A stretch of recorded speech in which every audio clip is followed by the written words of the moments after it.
There was a time when Dwight Yoakam needed only to open his mouth, and all of America would listen. And then the man disappeared. No scandal, no farewell, just a long stretch of silence that left behind countless questions no one could answer. He was the artist who brought honky-tonk back to the airwaves, sold more than 25 million albums, won Grammy Awards, sang alongside Buck Owens, and made rare appearances on MTV at a time when country music was being pushed almost entirely to the margins. Dwight Yoakam's music didn't just produce hits, it kept the Bakersfield sound from being buried and forgotten. But behind that image lay a fractured life. A poor childhood in Kentucky, more than 10 years being rejected by Nashville, a bankruptcy caused by crushing debt, and more than half a lifetime spent in solitude despite standing at the very peak of fame. And only when his health began to betray him at the age of 69 did people finally realize that what Dwight had sacrificed to protect his music was far greater than anything the public had ever seen. Before we begin, if Dwight Yoakam ever left you speechless with a single line of a song, leave a heart as a small tribute to a man who spent his entire life living for music. Before he became an icon of traditional country music, Dwight Yoakam was just a child born in a place where dreams rarely had the chance to grow. On the 23rd of October 1956, in Pikeville, Kentucky, Dwight David Yoakam was born in a company housing complex for coal miners, a world where life was measured in work shifts, factory whistles, and meager paychecks. His father, David Yoakam, was serving in the U.S. Army at the time. His mother, Ruth Ann Tibbs, worked as a school teacher. Their family was like thousands of other working-class families in Appalachia, scraping by day to day, placing fragile hope in the idea that tomorrow might be a little less harsh than today. In the late 1950s, after his father was discharged from the military, the Yoakam family left Kentucky in search of a more stable life in Columbus, Ohio. Like so many post-war working families, they left the impoverished mountains behind for an industrial city. Dwight's father found work at a Westinghouse factory and later opened a small Texaco gas station. It wasn't the shining American dream just a way to survive. But for Dwight, that move did not bring hope. It left behind a void. A boy who had grown up among the hills of Kentucky was suddenly thrown into the gray concrete streets of Ohio. The banjo music was gone. The gatherings filled with songs were gone. All that remained were the sounds of machines and the feeling that he did not belong. At school, Dwight drifted through the crowd, isolated, without friends, without support. And very early on, he learned how to stay silent. Once again, music became his refuge. His father gave him his first guitar. Dwight broke it and was given another. But that guitar was never just a toy.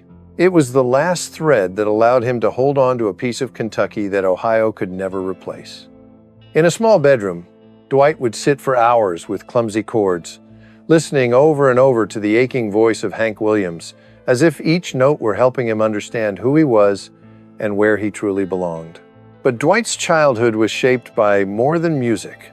It was also overshadowed by strictness at home. Years later, looking back, he would say that by today's standards, his childhood showed signs of abuse. Not violent beatings that left visible scars, but sudden bursts of anger, heavy, oppressive looks, and a vague fear that always hung in the air. His father was a man burdened by loss. Dwight's grandfather had lost an arm in a railroad accident. His grandmother had died young from heart disease.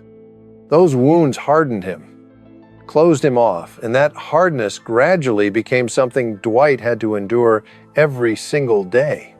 There were evenings when he couldn't remember what he had done wrong. He only knew that it was best to stay quiet, best not to ask questions, best to make himself as small as possible so everything would pass more quickly. And many years later, as an adult, Dwight admitted, "I was never taught how to say what I felt.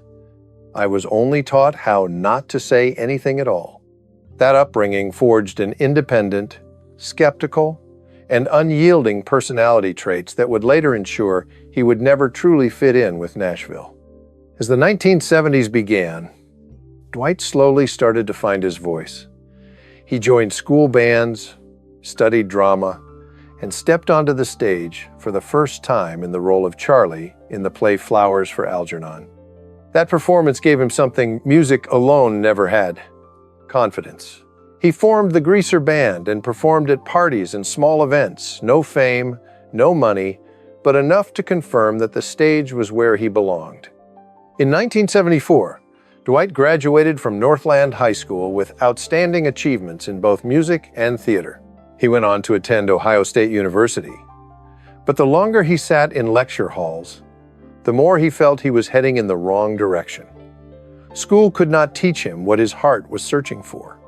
After a few years, Dwight dropped out and chose a life of performing in small clubs across Ohio, poor, unstable, but real.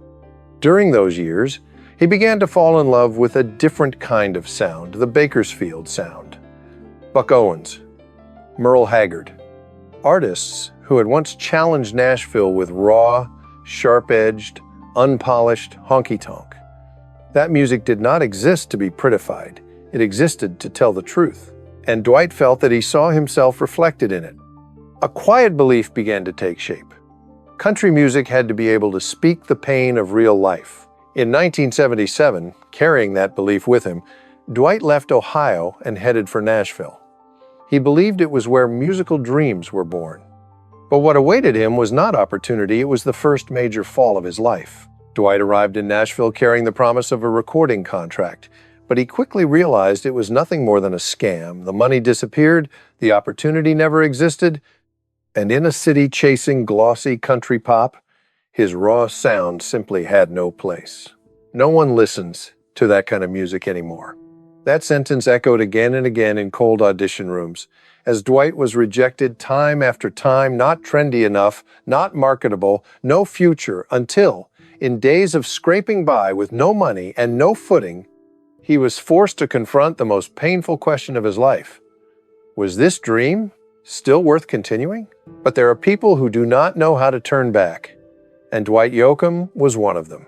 Because even when Nashville closed its doors, something inside him was still burning, a belief that honest music would eventually find listeners, even if it had to travel a very long road.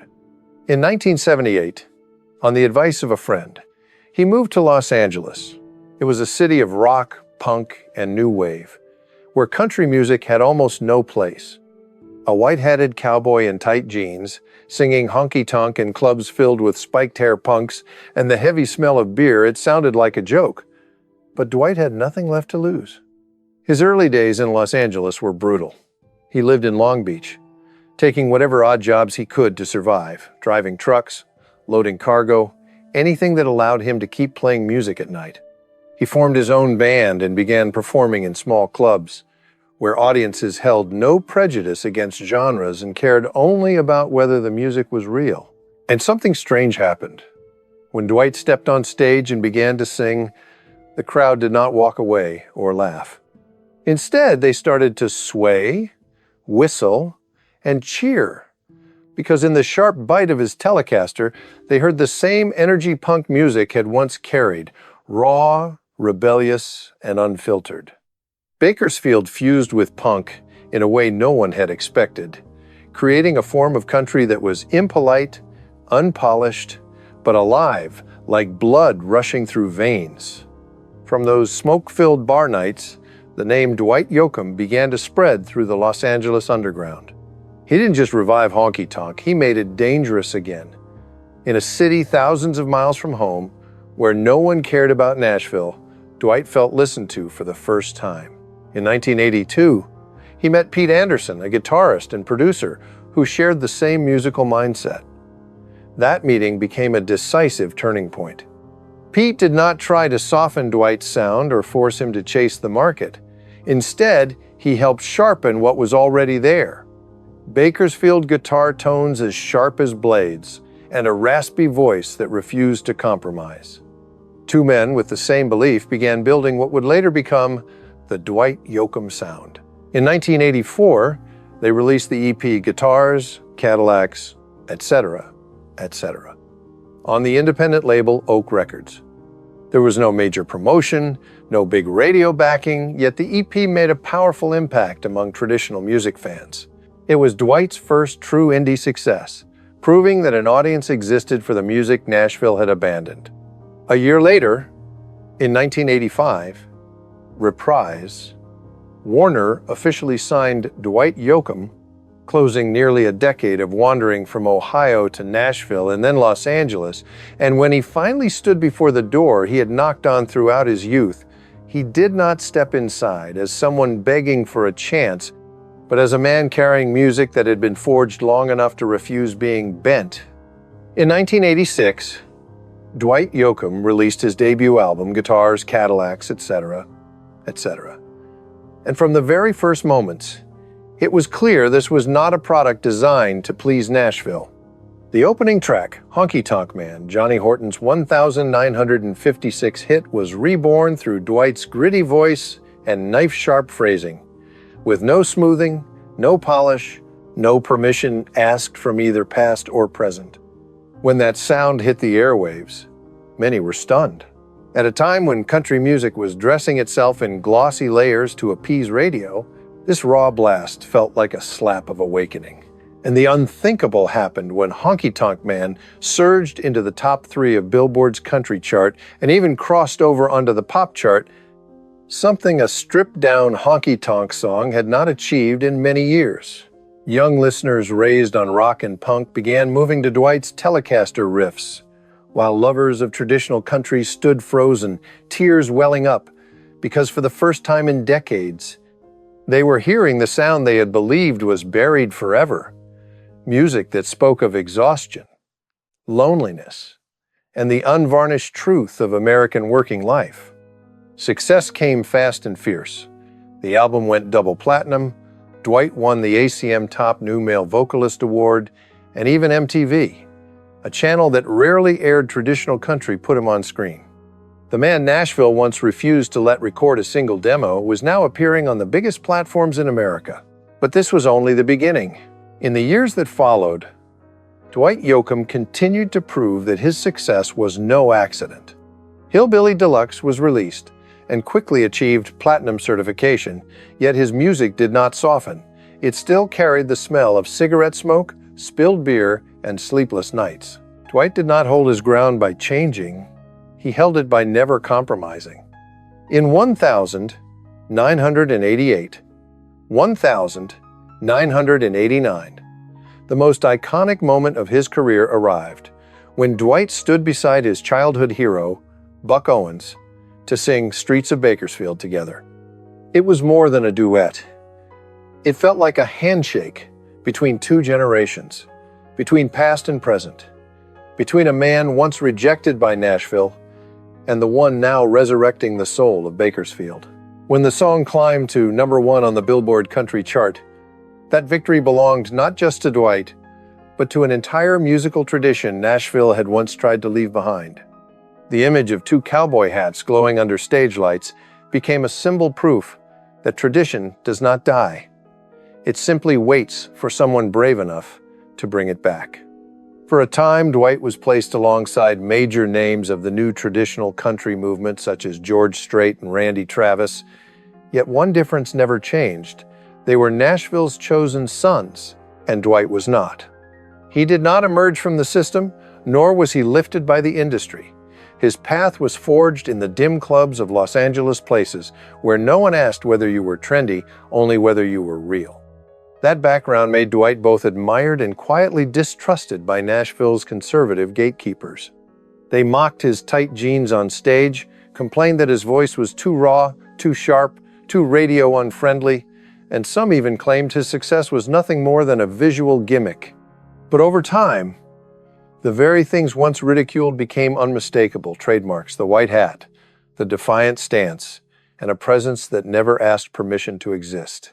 As the early 1990s arrived, Dwight entered his most commercially radiant period. If There Was a Way, and this time, sold millions of copies, reached triple platinum status, and the song Ain't That Lonely Yet earned him a Grammy Award, cementing his undeniable position as one of the most distinctive voices in modern country music. At the same time, he began expanding into film. From Red Rock West to his chilling villain role in Sling Blade in 1996, Dwight forced critics to see him differently, not as a celebrity trying to act, but as a lived-in human being, carrying the familiar silence and darkness of his own life. That role earned him a SAG nomination and opened a parallel path beyond music.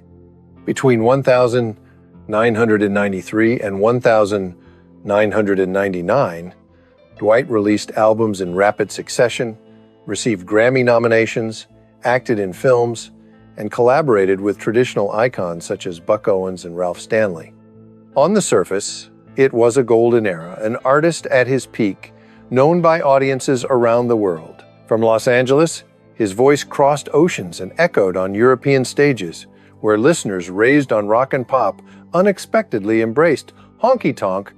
Dwight Yoakam proved that true country music is not confined by geography. If it is honest enough, it can reach anyone, anywhere. But behind the dazzling lights, one truth never changed. Nashville never truly accepted Dwight Yoakam. Even as albums sold millions and his name filled the charts, Dwight always carried the feeling of being an outsider, as if every time he stepped onto a stage amid roaring applause, he was attending a party to which he had never been invited. Success did not erase the scars of rejection. It only made them more visible. The pressure intensified as the industry around him changed at a dizzying pace. Garth Brooks filled stadiums, Shania Twain turned country into global pop, and amid that current, a man with a Telecaster and a raspy voice began to look like a relic from another era. Dwight's career began to slow. Some tours no longer sold out, record labels grew cautious, and critics started writing that his time had passed. And when the stage lights went dark, what remained was not applause but cold hotel rooms stretching from one city to the next. Dwight rarely spoke about his private life, yet the loneliness was unmistakable. Relationships came and went. While friends built families and raised children, he continued drifting with a suitcase, a guitar, and the familiar silence of late nights. Tension sometimes erupted behind the scenes. Shows were canceled. Arguments flared when people pushed him to modernize his music, but Dwight chose to walk alone because preserving honky-tonk meant accepting isolation, and no one understood that better than he did. The greatest tragedy of Dwight Yoakam does not lie in failure, but in the paradox he was forced to live with. The more faithful he remained to true country music, the farther Nashville pushed him away, making him a star who never truly had a home within the very genre that raised him. And in that solitude, Dwight kept moving forward in his white hat, tight jeans, and unyielding raspy voice, as if the wounds, the rejections, and the long nights alone had fused into the music itself, so that each song was not merely sung, but lived. As the 21st century arrived and the spotlight slowly receded, Dwight Yoakam no longer stood at the center of country music as he once had. But the most frightening thing was not the fading of the lights, it was the emptiness that followed, when a man who had lived by sheer survival instinct suddenly no longer knew what he was still fighting for. In 2000, Dwight released DwightYoakamAcoustic.net, followed by Tomorrow's Sounds Today. These were albums of return, more stripped down, more restrained, less noisy, as if he were trying to recover his own voice after years spent under commercial pressure. Around the same time, his long-standing contract with Reprise Records came to an end. A major chapter of his career officially closed, and then Dwight made the most dangerous decision of his life. He no longer wanted only to sing, he wanted to tell his story in a different way. And cinema, the medium that had unexpectedly earned him respect through Sling Blade, gradually became the new territory he believed he could enter. But this time, he did not choose the safety of acting roles. He placed his entire existence on the line. South of Heaven, West of Hell, a film written, directed by, and starring Dwight himself, was made as a final gamble. He poured nearly everything he had into it, selling assets, mortgaging his home, draining the savings accumulated over decades of touring. For Dwight, this was not simply a film. It was a declaration that he was not a man living off past glory. But when the film was released, everything collapsed. It failed catastrophically at the box office. Theaters were empty. Audiences turned away. Cold reviews appeared in droves. Worse still, wage disputes erupted as members of the crew filed lawsuits one after another, and each legal notice sent to the court became another blade cutting into the pride of a man who had once stood at the summit. In a very short time, the artist who had sold millions of albums fell into severe financial crisis. Debts piled up. Personal bankruptcy became unavoidable, not because of scandal, not because of reckless spending, but simply because a man had placed his entire faith in art and lost everything. This was not the fall of a fame-hungry star, but the fall of someone who believed in creation more than in his own safety. Before he could even stand back up from that blow, fate tested Dwight again.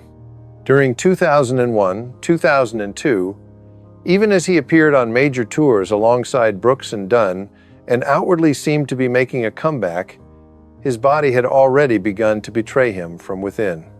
While filming David Fincher's Panic Room, playing a cold, psychologically disturbed antagonist, Dwight suffered injury after injury: a ruptured elbow bursa, cracked ribs, a severely sprained finger. Persistent pain followed him day after day. Yet he kept filming, kept performing, kept stepping onto the stage, as if his body no longer had the right to speak. To him, stopping meant admitting he was slipping. In 2003, the album Population Me was born from that state, subdued, heavy, stripped of the explosiveness and swagger of his peak years. What remained was a tired but honest voice, as if confessing things he had never previously allowed himself to say. But the greatest tragedy did not come from audiences or the market. It came from the person who had stood beside him for 20 years. Pete Anderson, the collaborator who helped Dwight build the modern Bakersfield sound, the man who understood every guitar pulse and every silence in his voice, filed a lawsuit in 2002 over wages and tour percentages. The sum was not large, but its meaning was immeasurable. After the matter was quietly resolved out of court, without spectacle or public attacks, a 2-decade partnership came to an end. For Dwight, this was not merely the loss of a guitarist. It was the loss of the architect of his sound, the man who helped create what the world came to call the Dwight Yoakam sound. And when Pete left, a part of Dwight's musical soul left with him silently. In 2005, Dwight signed with the independent label New West Records and released Blame the Vein, an album entirely self-produced. No major label, no massive campaign, no radio formula, just an artist standing in front of a mirror, facing himself. The album did not become a commercial phenomenon, but for those who listened closely, it was a quiet declaration that Dwight Yoakam was still here, not to compete, not to return to the peak, but simply to continue existing in the most honest way possible. Alongside music, he continued appearing in films. From Banditas to The Three Burials of Melquiades, Estrada to Wedding Crashers, not glamorous lead roles, but weathered, restrained characters that closely resembled the man he was off-screen. And when the camera stopped rolling, Dwight would quietly leave the set. No parties, no display, as if cinema too was merely a temporary shelter, never truly a home.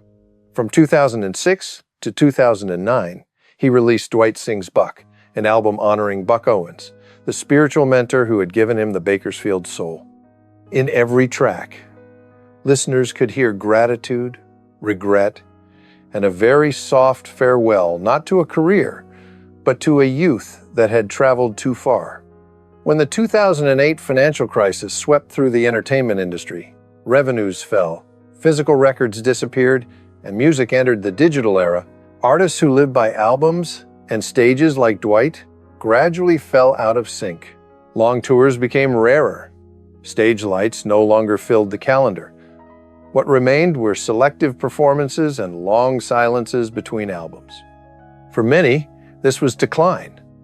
But for Dwight Yoakam, it was the most painful phase of all because he was forced to slow down while his entire life had never known how to stand still.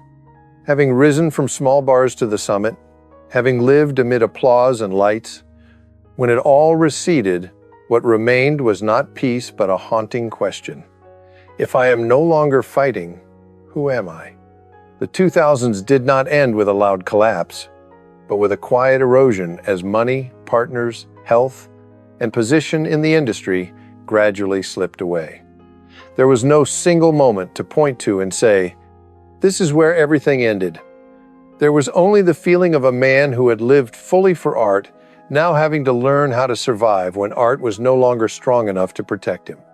And it was in that darkness that Dwight Yoakam began to step into another chapter of his life with less glory, but more truth, where he no longer tried to prove anything to Nashville, to the charts, or to the past, but simply struggled to remain standing after having lost almost everything. After the losses of the 2000s, Dwight Yoakam entered a new decade in a different position, no longer a chart conqueror, no longer someone who needed to prove anything to Nashville, but an artist forced to learn how to keep living after the spotlight had faded. And strangely enough, it was precisely when success stopped chasing him that Dwight began to rediscover his true voice. In 2012, the album Three Peers was released quietly, without fanfare, yet warmly embraced by critics. Featuring Beck, an artist from a different generation, it signaled that Dwight was no longer sealed inside the past, not chasing the present, but also not resisting it.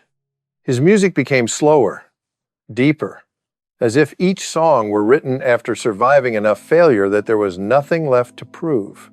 Three Peers did not return him to commercial dominance, but it accomplished something more important. It reminded people that Dwight Yoakam was still here, not as a memory, but as an artist who had matured alongside his own scars. In the years that followed, Dwight continued recording Secondhand Heart and then Swimmin' Pools, Movie Stars, a raw bluegrass album steeped in the spirit of his Appalachian roots, as if the man who once carried Bakersfield to Los Angeles was now closing the circle of his life, returning to the primal sound where everything had begun.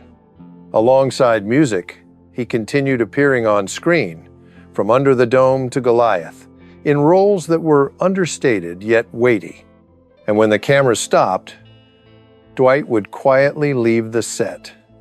No parties, no glamour, because cinema now, like music, had become simply a natural part of life, not a place to escape, nor a place to seek light. And then, amid all those losses, love quietly appeared. During a time when the entire world was reeling from the pandemic, when stages everywhere went dark and the entertainment industry nearly froze, Dwight Yoakam quietly married Emily Joyce, a photographer more than 20 years younger than him, with no lavish wedding, no red carpet, just a small ceremony held in the silence of lockdown days. At 63, the man who had wandered for nearly his entire life finally chose to stop. A few months later, on the 16th of August 2020, his son Dalton Lauren Yoakam was born. News that left many fans quietly stunned, not out of shock, but from the feeling that fate had finally shown him a measure of kindness after so many unforgiving years. Dwight rarely shares images of his family, but in the few moments when he speaks about his son, his voice changes softer, slower, as if, for the first time in his life, he is no longer living for the stage, but for a small life waiting for him to come home each night. If life truly offers something called a late reward, then perhaps this is it. But even after finding personal peace, Dwight Yoakam has never stopped fighting.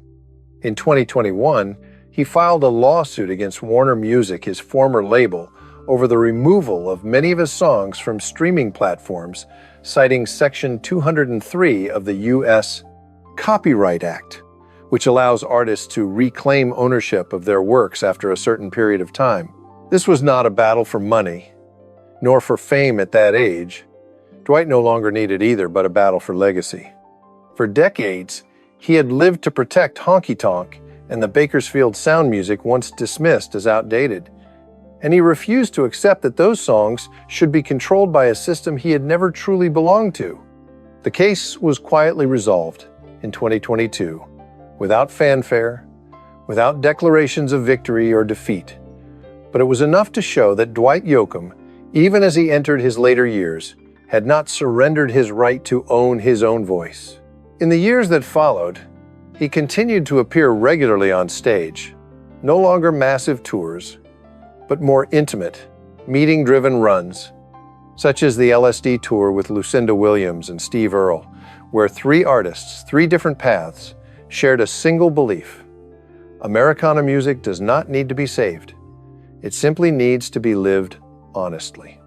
During 2023-2024, Dwight released Brighter Days, featuring a surprising duet with Post Malone, a collaboration that startled many but felt entirely natural to him because Dwight had never been afraid of the new, as long as it did not betray sincerity. Alongside performing, he took on a curatorial and leadership role at SiriusXM, creating a space where country music could be told in his own way, not edited for the market, not polished for radio, but raw, jagged, and truthful, just like his life. Approaching 70, Dwight Yoakam is no longer trying to reclaim the peak, nor to preserve a legendary image. He simply continues to live and continues to sing the way he always has. When he steps onto the stage today, he still wears the familiar white hat, still the tight jeans once mocked, still the unmistakable raspy voice. But there is something different in his eyes. Now no defiance, no clinging loneliness, only the rare calm of someone who has endured enough loss to no longer be afraid. Dwight Yoakam was never an artist celebrated by Nashville. He was given no easy road, no supporting system, no doors opened in advance. He rose from the margins, doubted, excluded, and carved out his place through sheer perseverance. And perhaps because of that, his legacy does not lie in numbers or awards, but in the spirit of someone who refused to bend, someone who believed music only matters when it tells the truth, and that sometimes surviving everything is already a victory. Dwight Yoakam enters his later years with a small family, a young son, and a quieter rhythm of life. His story closes not under blinding lights, but in rare calm, not the ending of a legend, but the ending of a human being who finally found a place to return to. Looking back on Dwight Yoakam's journey, one understands that his greatest tragedy was not the falls he endured, but having to live his entire life on the margins of the very genre that raised him still singing. Still standing tall, still holding on to the raw sound Nashville once called a dead end. And in the end, after so many bruising years, he no longer needs more victories, only a place to return to, a small family, a reason to step off the stage and feel that life can still be gentle. Dwight was never someone who was given anything. He claimed everything through persistence, through long nights unseen by anyone, and through a simple belief: music only has value when it tells the truth. If this story touched you, please like to support the channel, subscribe, and turn on notifications so you don't miss the stories to come. Thank you for watching.